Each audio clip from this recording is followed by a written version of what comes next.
How to restore deleted photos in iOS 18.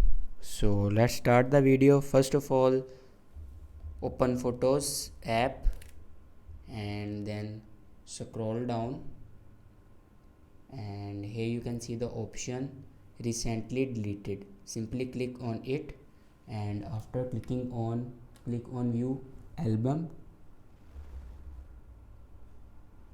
and then enter your passcode, and then you can see your deleted apps. And if you want to restore, then simply click on select and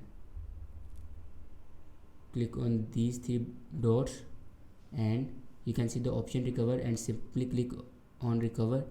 Your photos will be recovered on your photo library.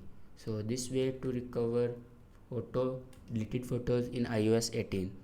Thanks for watching this video.